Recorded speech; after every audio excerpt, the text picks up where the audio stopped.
So I'm back with part 2 of Fibroid Slayer. So I left you on part 1 saying that I fired 3 doctors of the same network. And I fired my my white male doctor, I think after 2 or 3 years, because he just didn't care. He just cared about hysterectomy. That's the easiest, and that's what we do, and there's really no other option. And I told him, well, there are, because I did some research, and there's X option, Y option, and Z option. Well, we really don't do those because, okay. All right, thank you. Have anything else? Asking? No. Okay. We're done here, right? Yep. So, I looked for another doctor. I thought maybe a woman, because woman understands another woman's body, right? So I picked an Indian woman for my next doctor. She was just rude, honey child. She was just blunt and didn't smile and looked at you like you were trash. And the comment that got me, she's like, you're a beast, so you need a diabetes screening. Like, bitch, your skinny ass. Like, okay. So I stuck with her a couple times, a few years, not more than 2. And she just was not a good bedside-mannered doctor. She acted like she hated her job, hated to be there, and we were dirt. So I fired her. Then I got this sweet nurse practitioner, white woman. I loved her. She cared about my body. She cared about things. She, was really showing passion concerning my huge fibroids. I always look forward to going to her. And when they said the Indian doctor wasn't in, would you like to go to so-and-so? Yes, I would rather go to her instead of the Indian doctor. So last year, in 2022, I scheduled my appointment, and I said, Misty is gone. I was like, what? I'm like, where did she go? I will follow her. I don't know.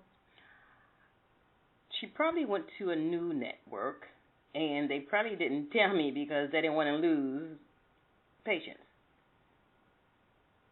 Any more patients to a new network.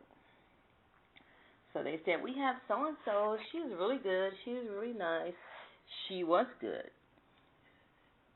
And she was a nurse practitioner also. And her face, when she measured my stomach, was like, wow, like she was shocked. She's like, your fibroids, your uterus is up above your belly button, and your fibroids are huge, like you're 20 weeks pregnant. So she shipped me for another ultrasound. This was in June of 2022. And she referred me to a specialist. Well, when I came back for my appointment the next month, the specialist was a black African doctor, female doctor. And when I walked back to her office, she barely looked up. She was like, hi. I said, good morning. And her assistant or medical assistant, she was not that friendly either. Like, she was like, well, the assistant, she's like, well, you might want to get undressed because the doctor might do pap smear, but if she doesn't, oh well, just put it back on your clothes. Like, I said, can you make sure that that's what she wants to do before I take all this off? Because I didn't realize that I was going to be getting exam, or I would adjust differently. Oh, yeah. So she went out there. The patient room was right next to the desk. And she's like, she doesn't went in and get dressed. She's like, what? She's like, she doesn't want to get undressed. So, are you going to do an exam? So the doctor came in. She's like, I heard you didn't want to get undressed. I was like, no, that's not what I said. I said, could you make sure that the doctor wants to do a pap smear? Because she acted like, well, you just get undressed for nothing and put your clothes back on if you don't want to do it. I didn't say that to the doctor because I didn't want to get the child fired or disciplined, but I know the doctor heard her because she came in and asked me. So she tried to do a pap smear on me. She couldn't get to my uterus or to my cervix because my fibroid was covering my cervix, like it was a hook that you can see from the picture, a hook covering my cervix. So she did everything, well, she scheduled within the next 10 days, they looked up an availability for me to have my surgery. So I had to call back 10 days because I haven't gotten a call yet for my scheduled surgery. So I finally got the date, which was September 27, 2022, and this was scheduled in July. So I was on a schedule for 2 months. 2 months, nothing. Nobody called me but the surgery scheduler, right? So I already had my pre-op appointment a week before my surgery. And I was telling my doctor, can I have it on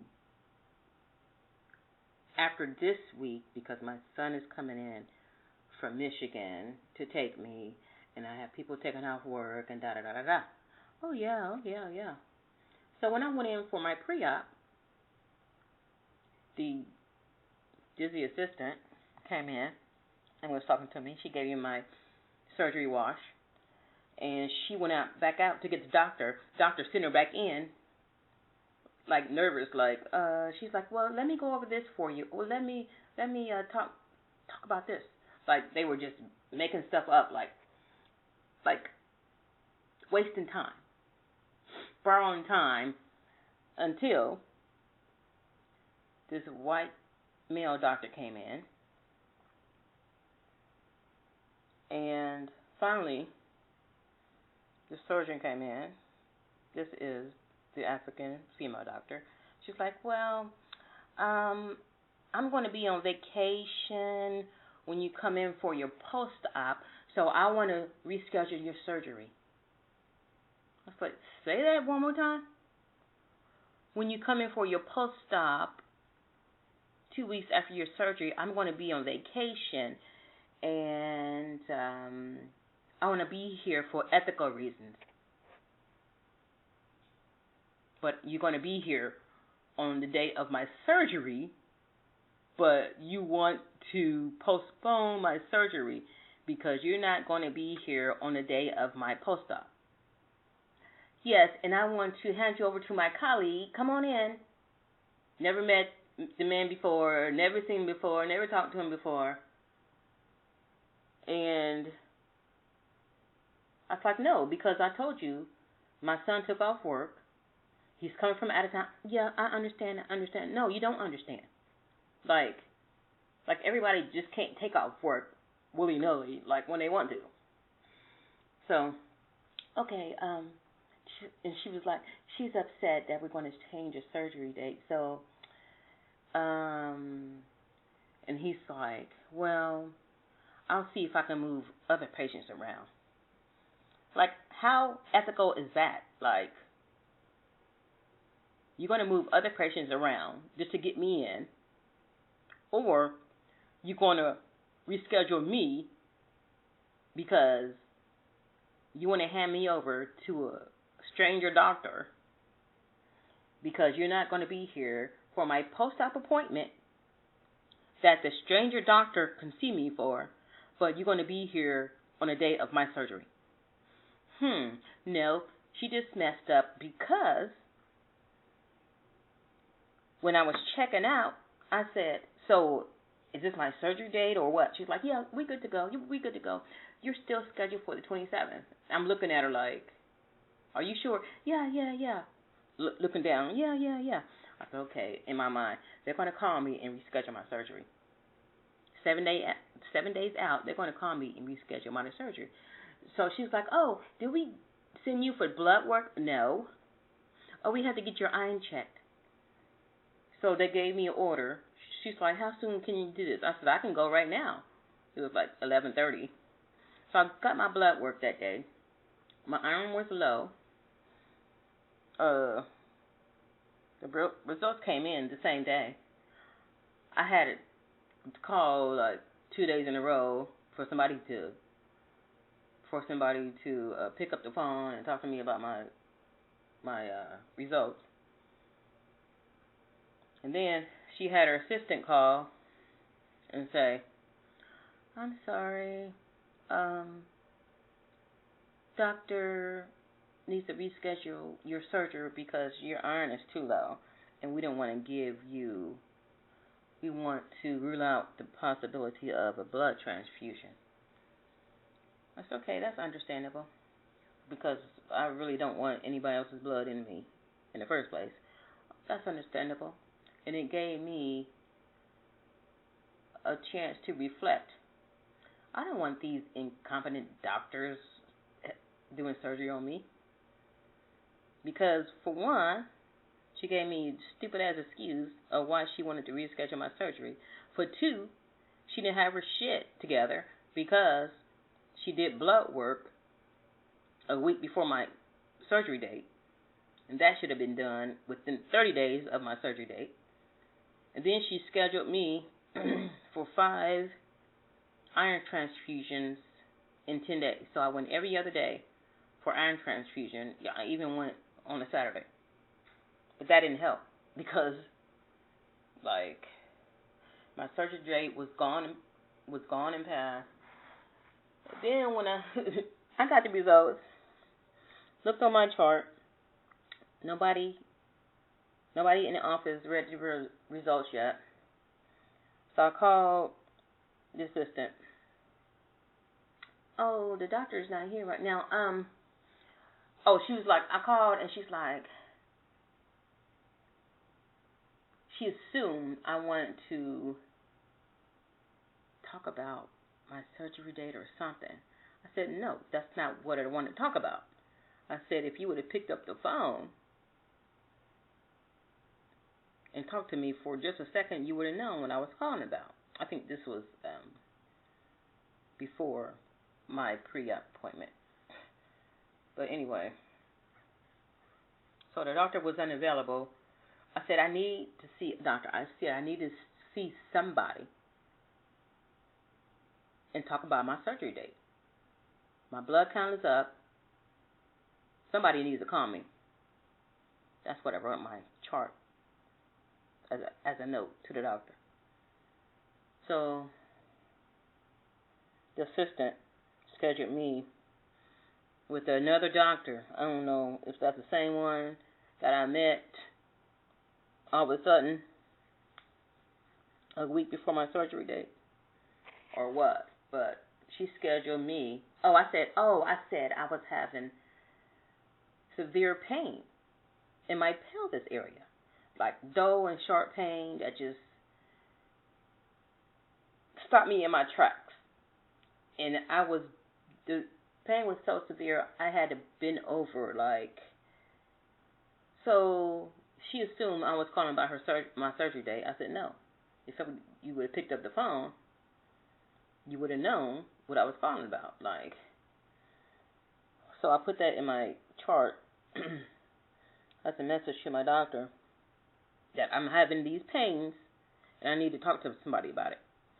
So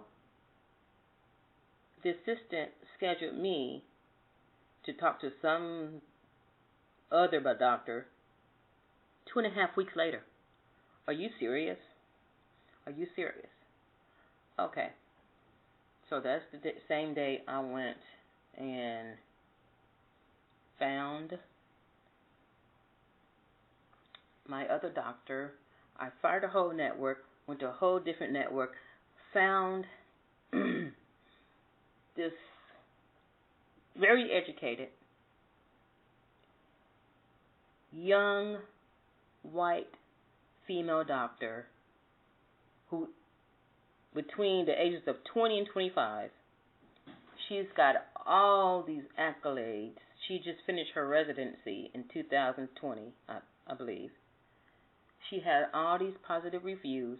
She had a video introducing herself and everything. It's like, that's it. That's the one. So I got this notification that I had a new message in my chart from my old network. I'm sorry, Sherry. I've scheduled you with Dr. So-and-so like 2 weeks out, like 2.5 weeks out. I said, thank you, but please cancel this appointment. I'm going with a whole new network. I said, thank you for trying, but sometimes your leadership can make you look stupid. I said, good luck in the future. Because that black female doctor, she didn't lead her assistant the right way. And she had her assistant looking stupid. So while she was on her vacation enjoying herself, she came back to a patient that no longer wanted her services.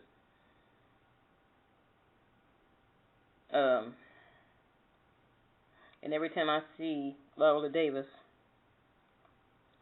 that's who the doctor I fired looks like.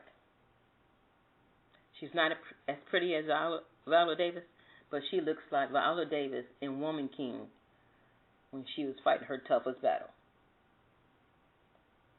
So every time I see Viola Davis, I think of that doctor. Anyway, I was reading on Twitter, right?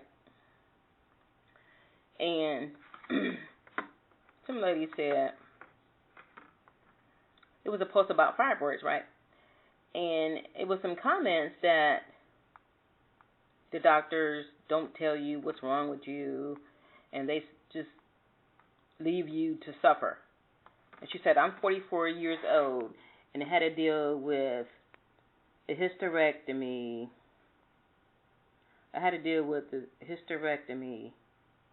Because the doctor didn't tell me what was wrong with me. I'm like, what? I said, no, it's not the doctor's fault. I said, it's your health care. You manage it. Like, come on now. So she got mad at me for saying that it's your health care. You manage it. So she expected the doctors to call her every now and then and manage her health care for her. I'm like, don't you get appointment reminders come in? It's time for you to schedule an annual appointment. And, like, come on. Like, the doctors are there to assist you. You manage your own health care. And she's like, well, I say, or fire your doctors if they're not listening to you, like I did. Well, the country we live in, we don't have the luxury of firing our doctors. Okay. And she's like, everybody doesn't have access to health care and da da da da da. So she was actually on public assistance, and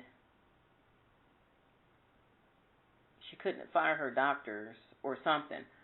I know what she means by that because I was on public assistance years ago, and they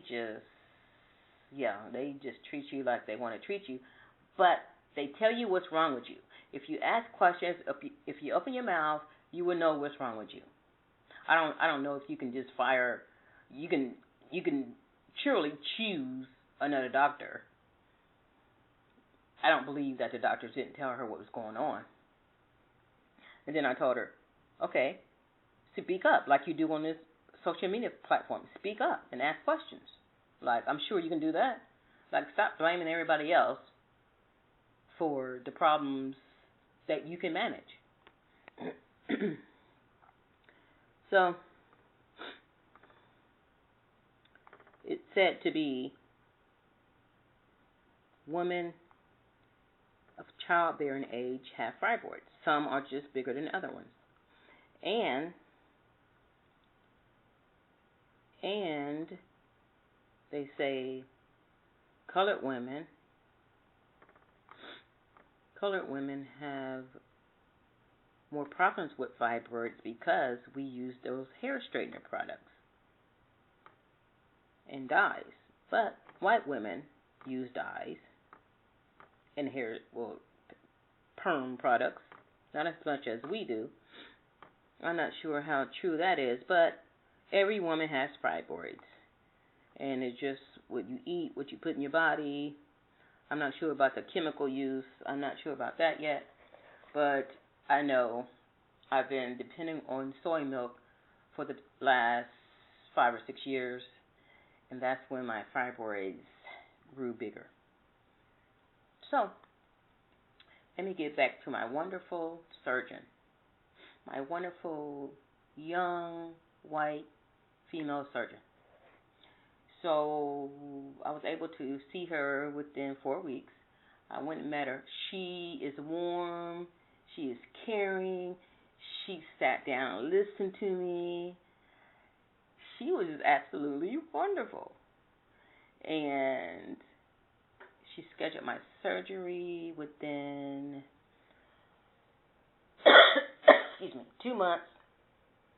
Within that time, she sent me for an MRI to see where my fibroids were located.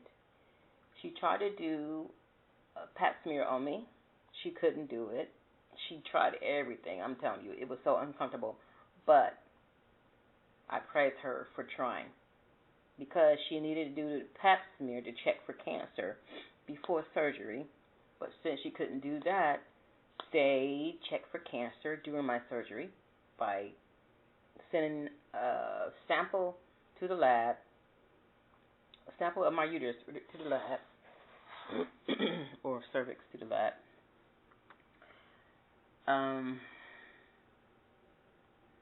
Then I had to wait 3 or 4 days to get those results back, to see if I had cancer or not. But she sent me for an MRI, which took 45 minutes. I was so comfortable because they let me choose my music. They gave me headphones. They talked to me. And she saw where my organs were located. She sent me for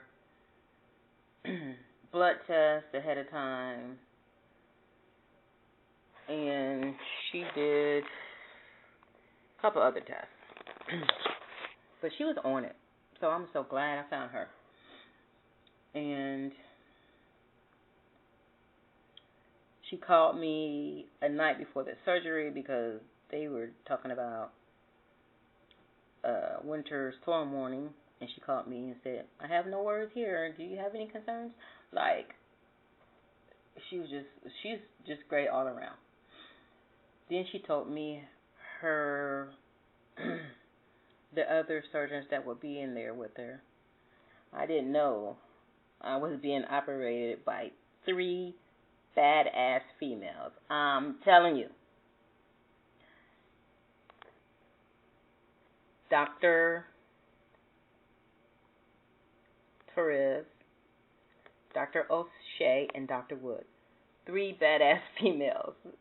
And they were all intelligent, all beautiful, and all caring. Each one of the doctors came to my room post-surgery and talked to me. Introduced themselves because I was out, groggy when I woke up. And it was just wonderful. Like, come on. So if you aren't getting the care that you need, fire your doctors or fire the whole network. But now, go ahead. And no matter how long you have to wait, you will get the doctors and the service you deserve.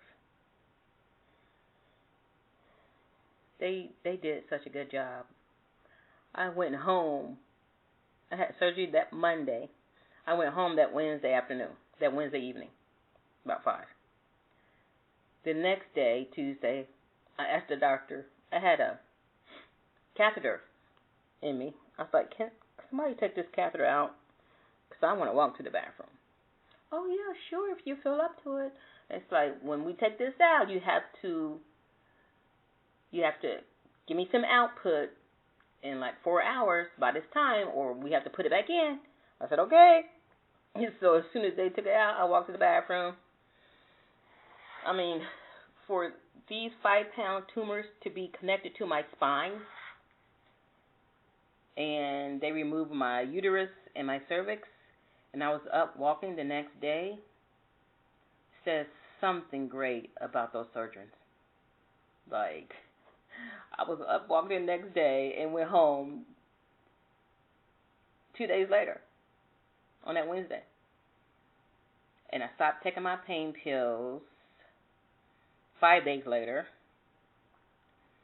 because, I had to take 7 medications when I came home. I had to shoot myself in the stomach with a needle with this